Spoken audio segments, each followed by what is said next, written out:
The song What Went Down basically was something that came out of a jam in Oxford. We were in a small studio that we write all the stuff in basically these days. It's a tiny little room, like we barely fit in it all together at the same time. We were writing some other stuff, or like finishing stuff that we'd been writing on tour.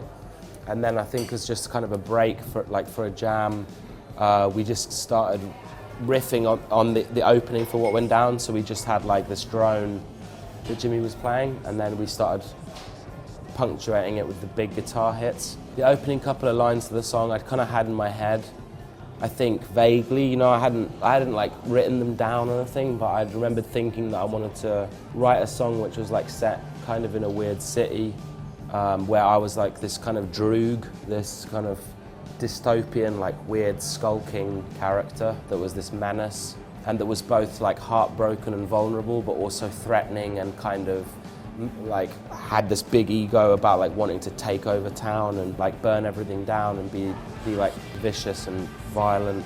So the lyrics kind of wrote themselves in a way. I didn't really like, and sometimes I feel like I didn't really write the lyrics, you know. I feel like I can't really locate where they came from. And I feel like it comes from the same place that dreams come from, you know, like when you have some weird dream that really lingers with you, and you wake up and you either feel terrified or like dirty or whatever, depending on what the dream was. After we'd toured Holy Fine, we'd been playing Inhaler and Providence, particularly live, and Two Steps and stuff, that when we went into the writing room, we were still buzzing off that energy, and basically like, I remember physically just feeling like I wanted to smash shit up. I wanted to basically break up the rehearsal room and like destroy all the equipment in there.